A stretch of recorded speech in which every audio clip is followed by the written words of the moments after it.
Bismillahirrahmanirrahim. Assalamualaikum warahmatullahi wabarakatuh. Alhamdulillahirabbil alamin.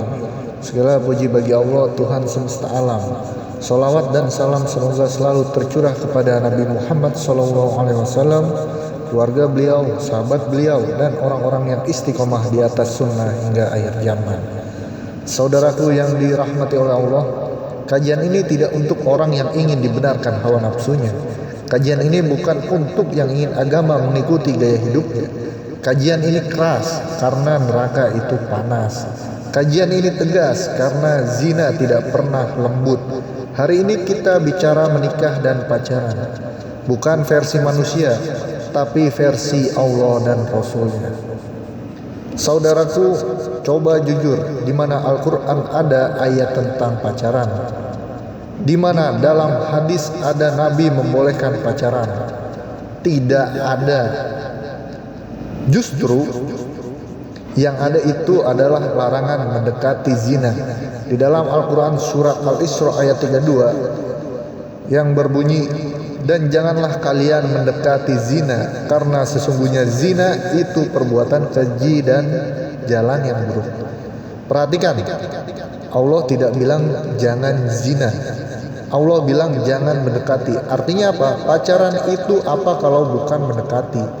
Chat mesra, telepon berjam-jam, pegangan tangan, jalan berdua, curhat cinta, itu anak tangga menuju zina.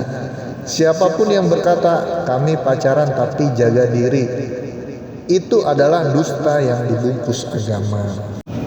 Di dalam hadis Bukhari dan Muslim, Rasulullah SAW bersabda, kedua mata berzina, zinanya adalah memandang. Lisan berzina, zinanya adalah berbicara. Tangan berzina, zinanya adalah menyentuh.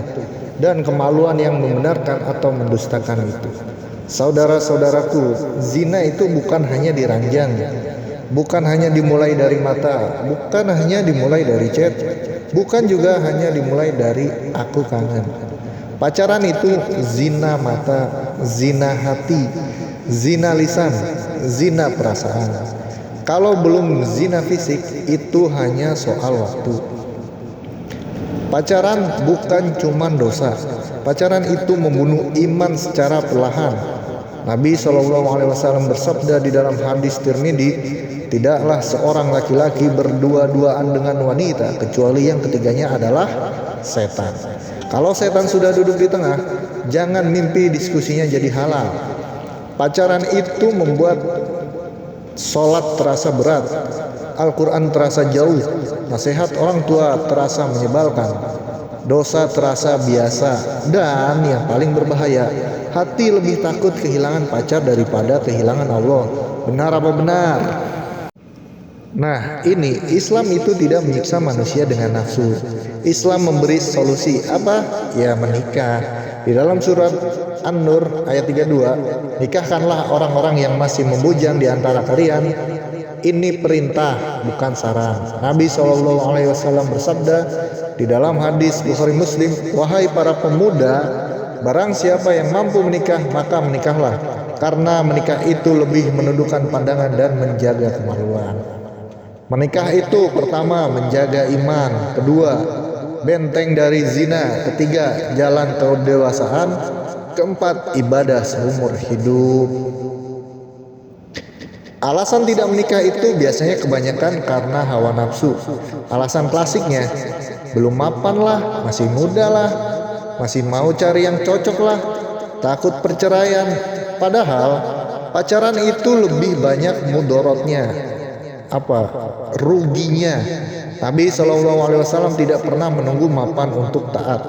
Dalam hadis riwayat Ahmad, dunia ini adalah perhiasan, dan sebaik-baiknya perhiasan dunia adalah wanita solihah. Bukan pacar solihah, tapi istri yang solihah. Saudaraku, pacaran itu cuma nikmat sesaat, tapi dosanya berkepanjangan, penyesalan mendalam. Menikah yang diawali dengan dosa, yaitu pertama berat di awal, kedua ibadah seumur hidupnya juga berat, tiga surga juga sebagai tujuannya hilang.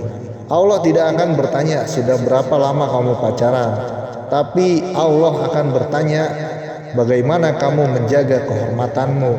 Dalam surat Al-Mu'minun ayat 5-7, dan orang-orang yang menjaga kemaluannya kecuali terhadap istri-istri mereka, tidak ada kata pacar di ayat itu.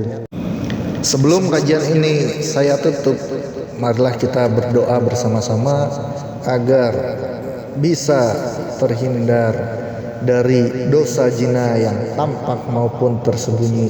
Allahumma ya Allah, amin. Halalkanlah cinta kami dengan pernikahan dan hancurkanlah hawa nafsu yang menipu kami dengan dalih cinta.